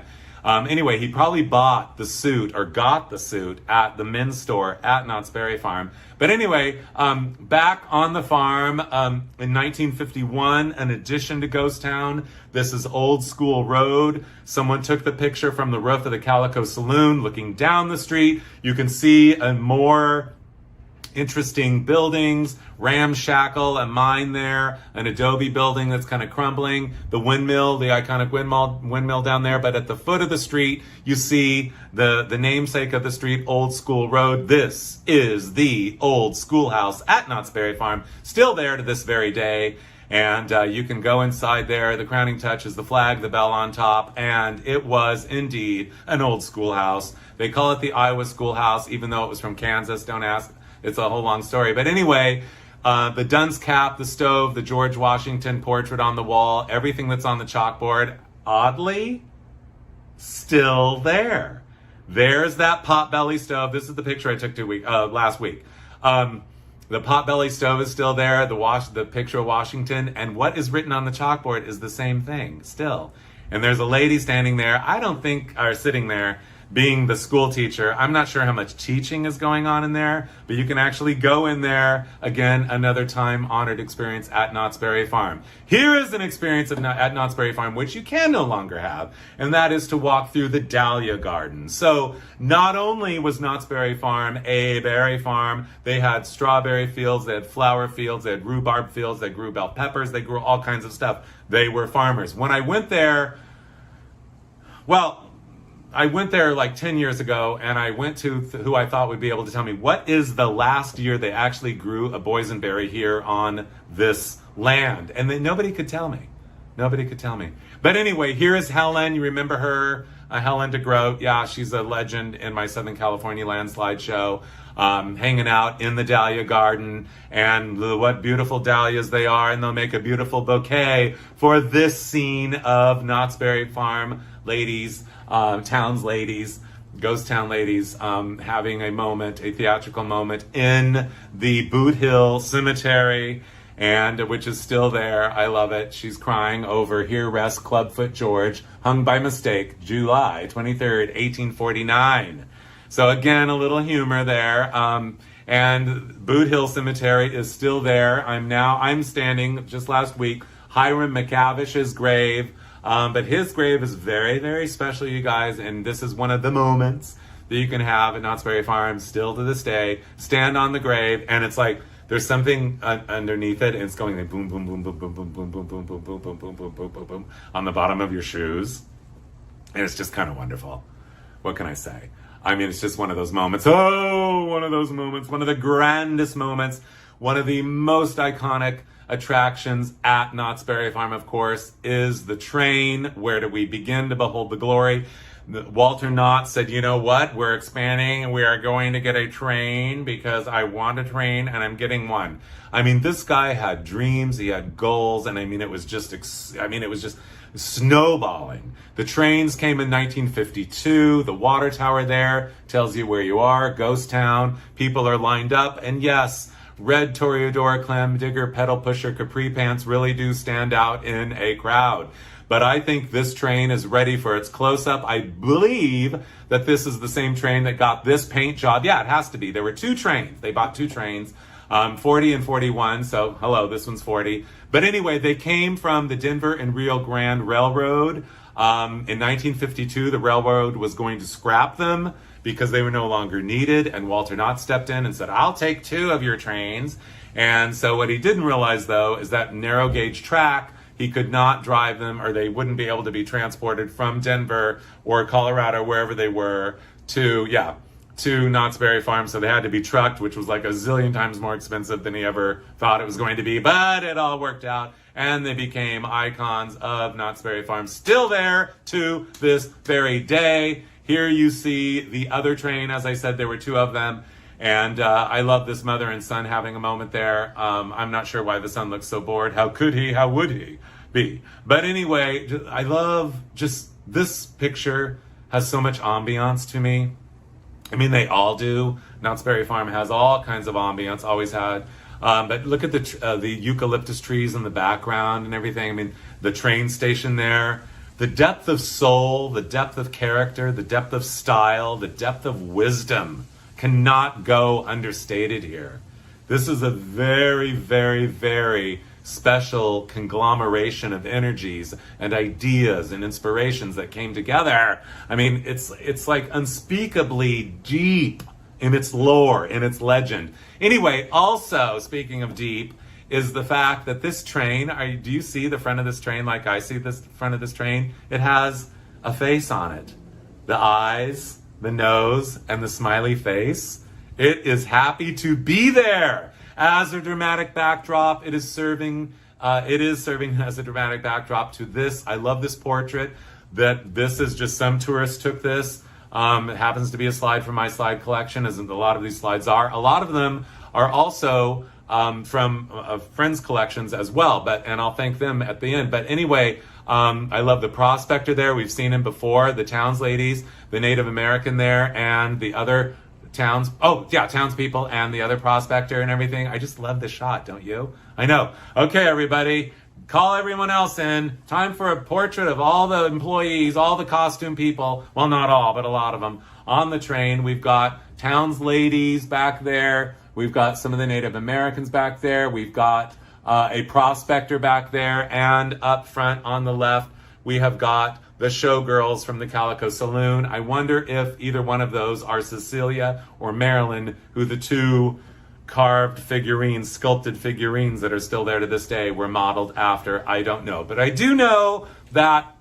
absolutely, without a doubt, one of the most iconic experiences at Knott's Berry Farm is the train robbery. Yes, and when I was at Knott's Berry Farm last week, I did not ride on this car, but I saw it there. This car is still there with those big padded seats. I couldn't believe it. It's like, really? They haven't replaced those padded seats? I mean, I'm sure they've been reupholstered or whatever.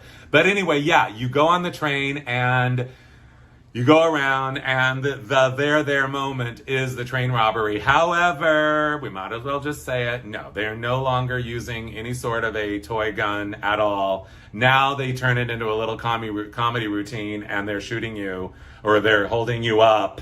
They're holding you up with they're pretending to have a gun like this. So no confusion. I know times have changed. The world is crazy.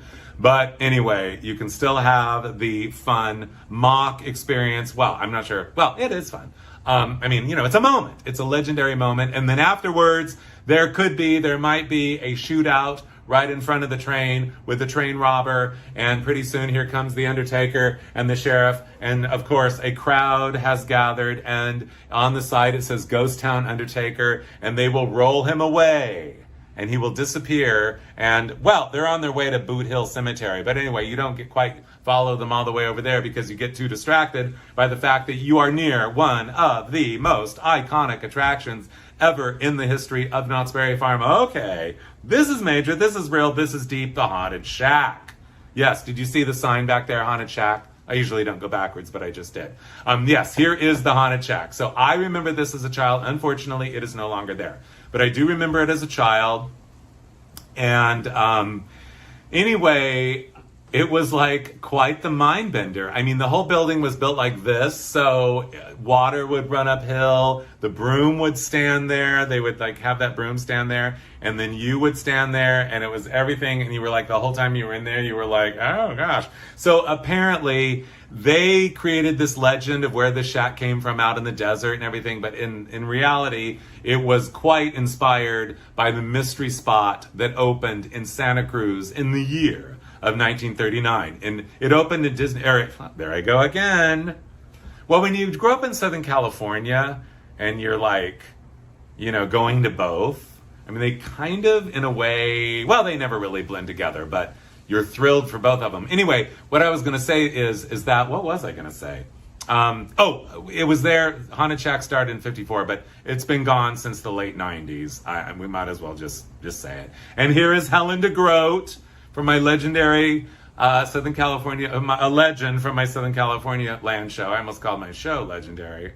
I wouldn't go that far. But anyway, you will probably enjoy it. If you haven't seen it, it is available to watch on demand on my website. Anyway, she is like hanging up and down, but hello, the whole place is like this. So I love the fact that she is dressed in the theme of a theme park. That would be difficult to do at Disneyland because you'd have to bring a suitcase with you, wouldn't you? Womp womp. I know. Anyway, also at, yeah, I know. Okay, I better calm down. I have to have a drink.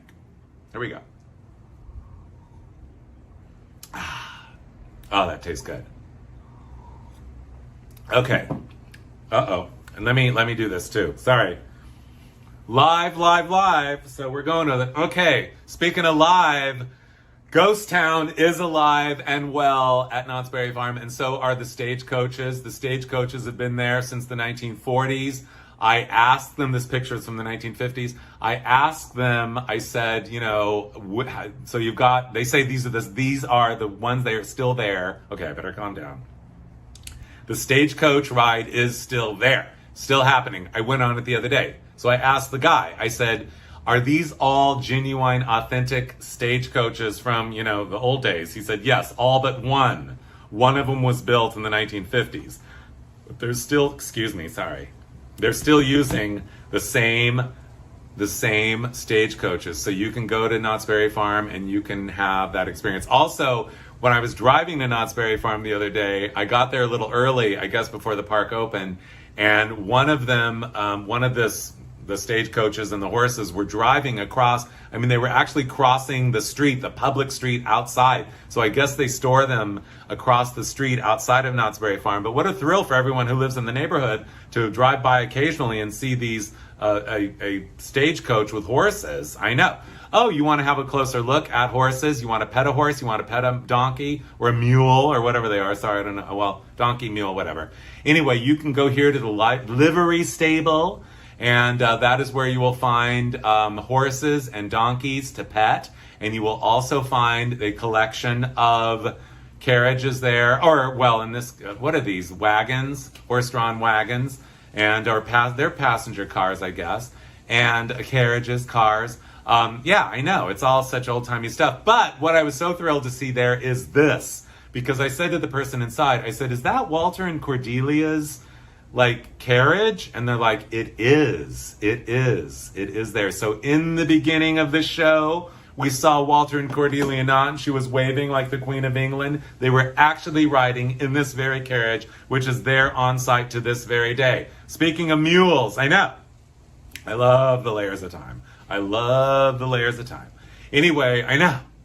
Don't you? Anyway, so yeah, here we are again. There I am at the front of the line. I want to go on the mule train. So we are waiting there. That is my cousin behind me. That's cousin Penny. Cousin Wendy, my brother Mike, and little Tommy. We called him because his dad was named Tommy, my mother's cousin. So these are actually my second cousins.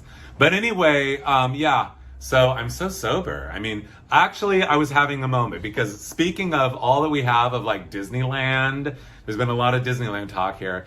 But you know, the reality was, as I distinctly recall, at this age, which is not quite 7 years old, walking through Knott's Berry Farm, being familiar with it, because I'd been there before a few times already in my life. And sometimes we would just go for chicken dinner. But anyway, I remember walking through it and going like, no, this is not Disneyland. It's not. It's not. It's not. It's not. Sorry. Anyway, but it's like, you know what? It was like, I said to myself, no, it isn't Disneyland, but I love it. There was a spirit of soul at Knott's Berry Farm that was very special and still there. You can still find it there. Here are the mule trains right here, or the mule train, or whatever you call it.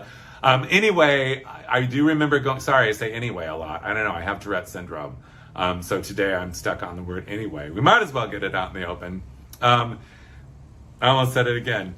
What I was going to say is according to the legend, this mule train actually came from Palm Springs. It was out there as an attraction. And in the 1950s, somehow, some way, they're like, you don't want to be in Palm Springs anymore. You can do much better business at Knott's Berry Farm. And indeed, they did. Fine. You ready to relax, sit down, and be entertained? Let's go to the Birdcage Theater. Yes, opened in 1954. This was a replica of the theater from the Birdcage Theater in Tombstone, Arizona. Yes, it was. And there you can see, well, I call her Daddy Longlegs. We saw her posing with Handsome Brady and Whiskey Bill earlier, and that's her dad. The mother must have been the photographer in the family. But anyway, we are going into the Birdcage Theater, and this is the stage. I love the curtain there. This must be the pre-show. The curtain there advertises a lot of attractions, including female attire at Marion and Tony's dress shop. That's Walter and Cordelia Knott's daughters. They have the dress shop there. There's Virginia's gift shop, their other daughter we saw the gift shop earlier. There's a picture of the berry stand. The steakhouse is advertised there, and the berry market's advertised there. The candy store, we haven't gotten there yet. Anyway, I love it. I could show you more of this curtain, but we'd be here all day. I absolutely love the curtain, the two little birds up there. And of course, this guy, the master of ceremonies, I'm not sure who's going to play that instrument there, but it's probably not the ventriloquist or his helper wearing the red and white candy striped gown. I know, who is that ventriloquist dummy? I don't know, I don't recognize him. But anyway, the curtain opens and we have more hand-painted backdrops. I just love the art direction here. Whoever painted this backdrop of what looks to be like a general store, it is the potbelly stove. I mean, this is so Knott's Berry Farm. The clever rivety, yeah, that's my word for clever. The artistry, the craftsmanship, the attention to detail here is otherworldly. It is special. It is to be cherished. That's why, it's a miracle that so much of this still exists. However, the Birdcage Theater no longer has the melodramas that it used to, but it has recently been reopened to a saloon show, I hear. I have not seen it, but I'd like to go back and see it. But anyway, back in the day in the 1960s, there were several entertainers that went on to be famous in Hollywood, but none bigger than the one, the only Steve Martin. It almost looks like him there in the plaid pants, but I don't think that's Steve Martin. Oh, you didn't want a melodrama right now. You want to go and have a little wagon camp experience. Yes, in 1949, Walter and Cordelia Knott said, you know what? We need a big outdoor amphitheater for some good old-fashioned Western music. So they built what they called the wagon camp. And the wagon camp was bordered with covered wagons all the way around. The stage was basically in the center. There was a big tree they preserved there, the big stage. There was always a big bonfire going. And look, the place is full. This is an iconic photo from 1957. And you can just feel the energy of the square dancing happening there. The girls and boysenberries, that's what they were called, the Girls and Boysenberry square dance group that danced there at Knott's Berry Farm. You could buy the dresses and the clothes there in the men's store and the ladies' store. And then, you can feel the depth of the energy there, can't you? I know. And the show continues. There was always something going on in wagon camp. It's still there. I'm not sure how many Western shows they have there these days, but they do have a stunt show there that happens on the weekends, I think. And they also have, I know what I was going to say. The group that performed there the most were the legendary Wagon Masters. And they performed there for decades. This is not the Wagon Masters, however. These are the Cactus Kids. So they are a children's group. I tried to Google them. There's one photo of them online. But this is an incredible photo. I love the accordion. I love their clothes. It looks like there's some dancers back there in pink. And thankfully, they are branded. They've got their sign out front. There's some people walking by. They're probably either coming or going. I don't know, but you can see in the background there, the wagon camp goes all the way around. I mean, it is a wagon circle. This is major. This is real. This is deep. There were some things that were a little out of character at Knott's Berry Farm, but nevertheless, anything goes. Yes, the central character of Ghost Town was completely intact and there, but on the edges, there were a couple of other attractions like this. On the parking lot, you could ride around part of the park in an old San Francisco cable car. I don't know why. All of a sudden, I'm craving rice-a-roni. Yeah. Thank you. You're welcome. Anyway, so yeah, they had this, and then they also had, I love the thatching over the little waiting area there, don't you? Kind of tiki hut, isn't it? Anyway, they also had the old McDonald's farm where they had animals and a petting zoo. And believe it or not, one of the most popular attractions and perhaps profitable attractions in all of Knott's Berry Farm was in the 1950s, the seal pool, where you could buy seal food, which was like bits of chunks of fish, and you throw them at the seals. It must have been very smelly, but as you can see, people love it. And the seals are there having a good old time. And then, okay, fine. You didn't want to have seal food. You want to have people food at the Cable Car Cafe.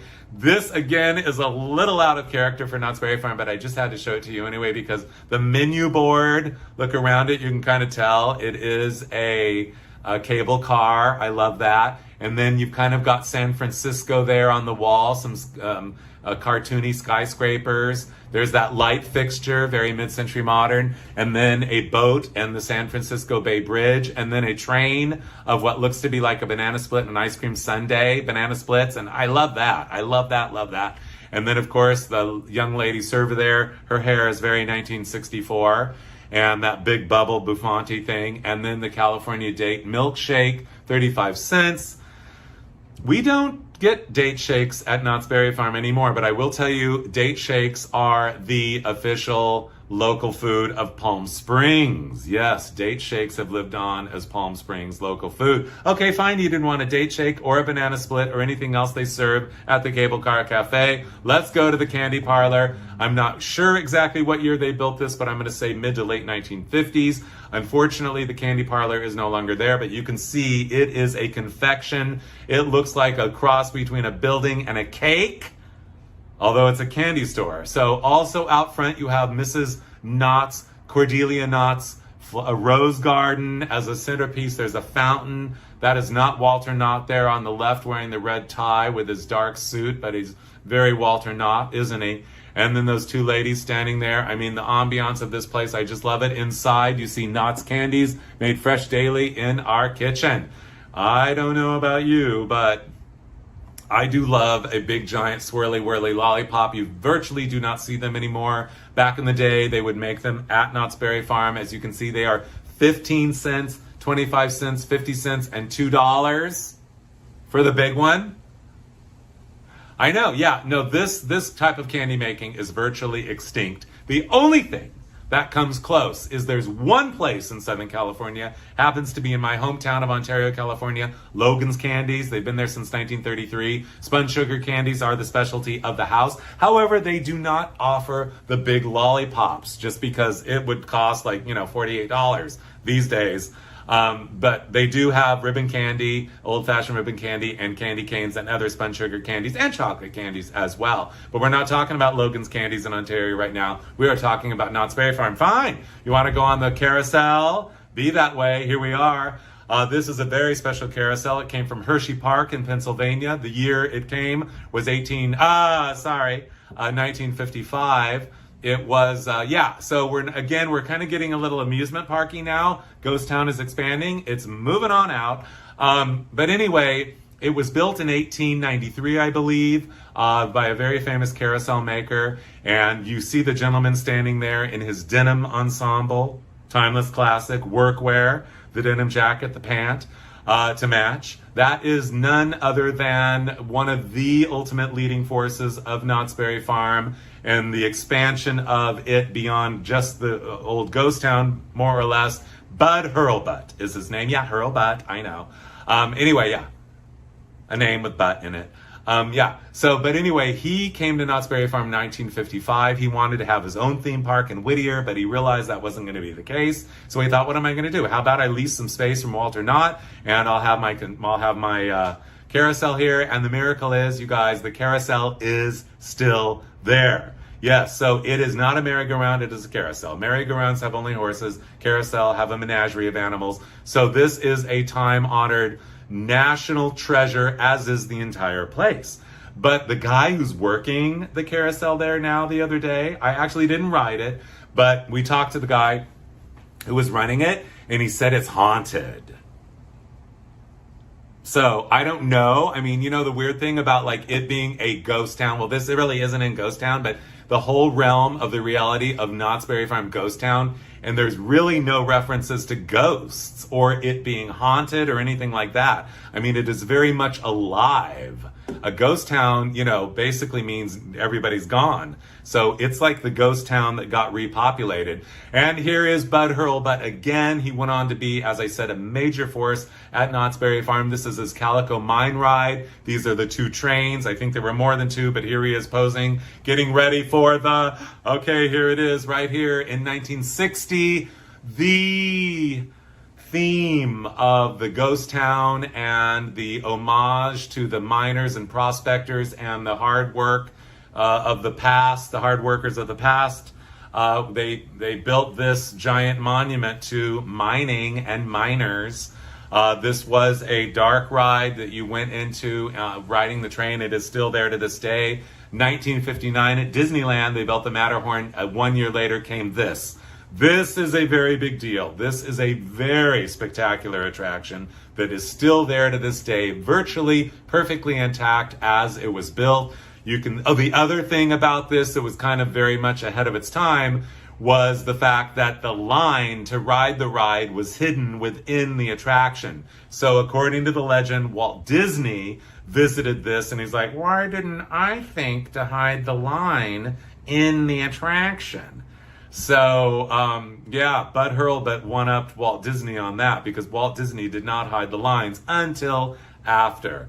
But anyway, this is still there. You can experience it. It looks exactly the same to this day. It is a time-honored attraction.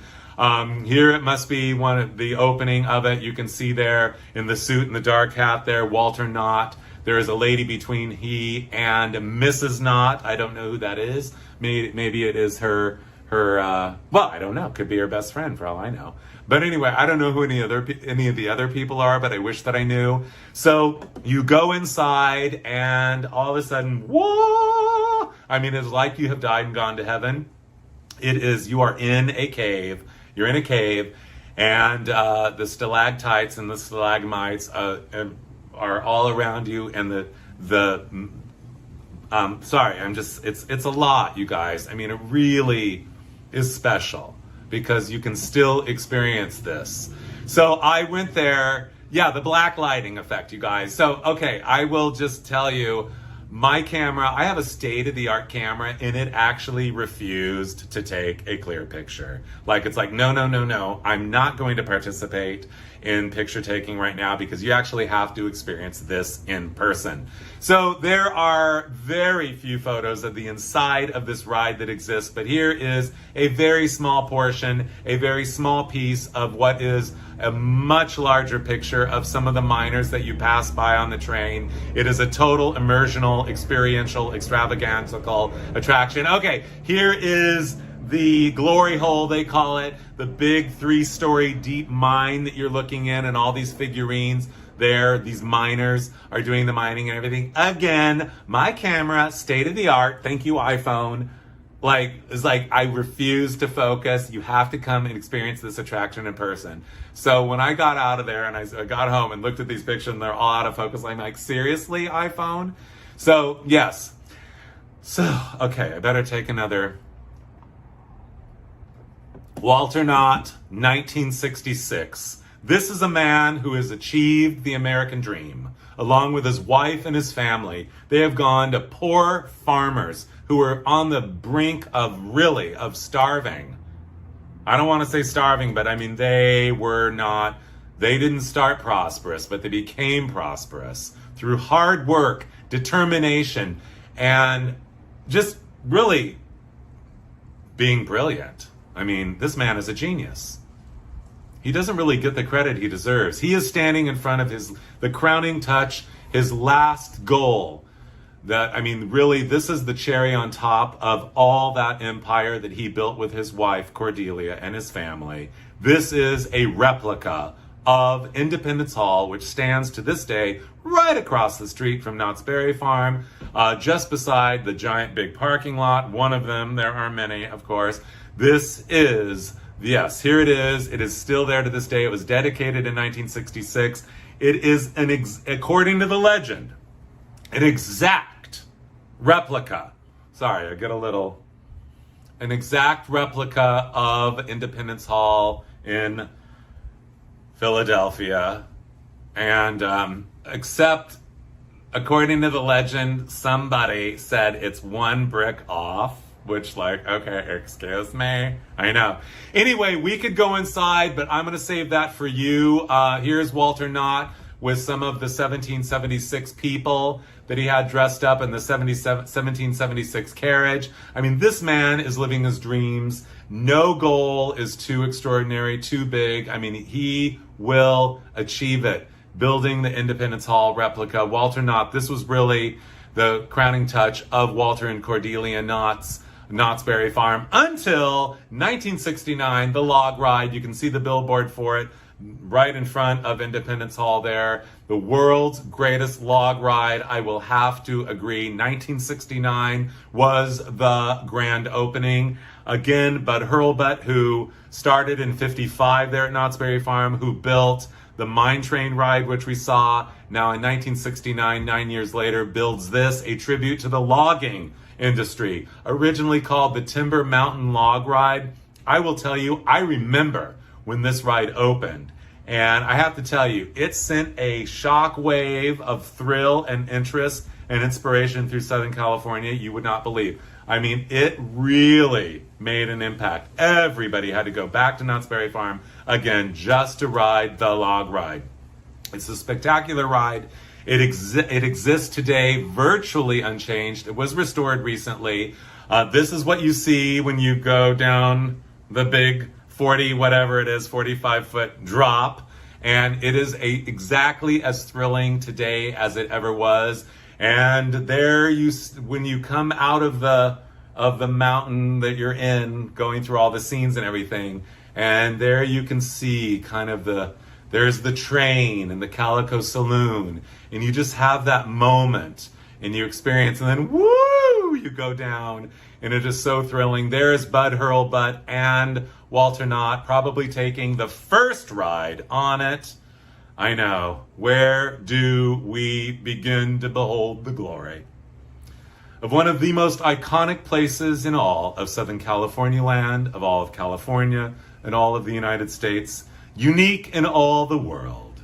I will never forget the time I got a call from Knott's Berry Farm in 2000, I think it was 16, or was it 13? 2013. They restored the log ride and they called me up and they said, will you be the master of ceremonies? I said, yes.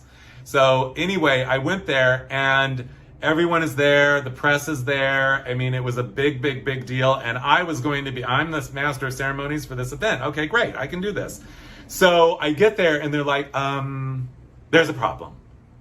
There is a problem. I'm like, well, what's the problem? The ride is not ready.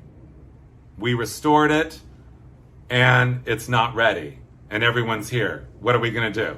And I'm like, well, okay, simple. We are just going to, I'll just walk right out there and just say it. I believe in telling the truth. So I walked right out there and I introduced myself in the boysenberry suit. I'm wearing the boysenberry suit and I introduce myself and I say, we might as well just get it out in the open. Some of you have already heard, yep, you're right. The ride is not ready.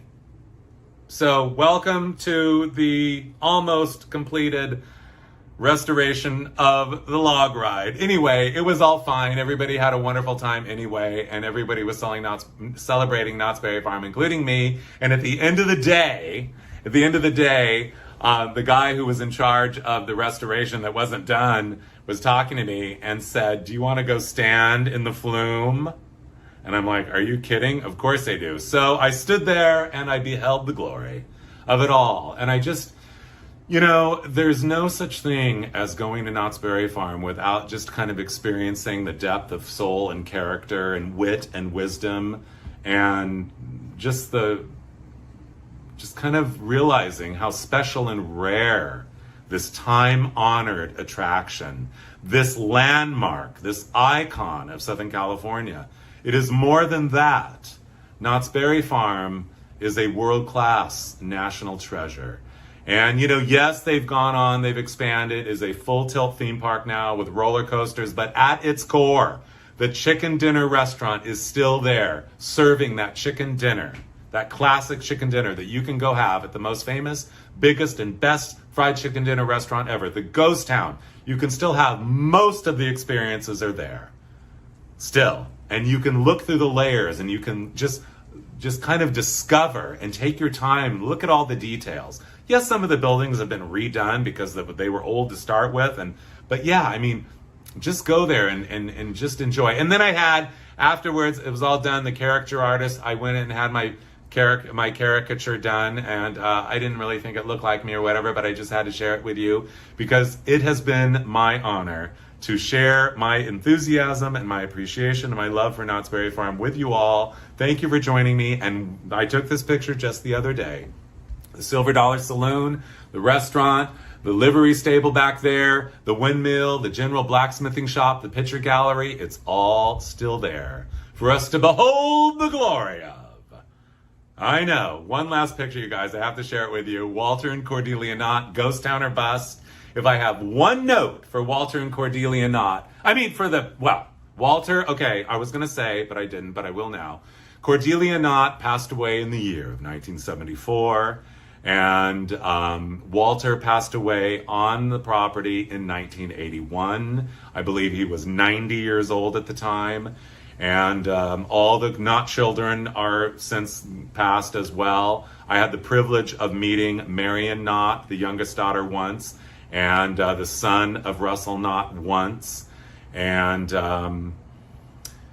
anyway, I do have one note for the picture gallery at Knott's Berry Farm. Bring this back. It is no longer there. Ghost Town or Bust.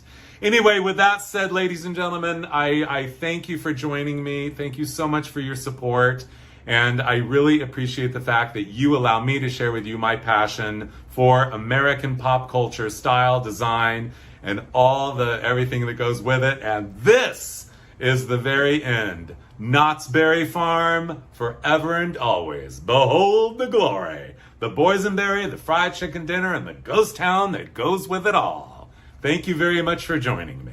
Good night. We did it. Yay!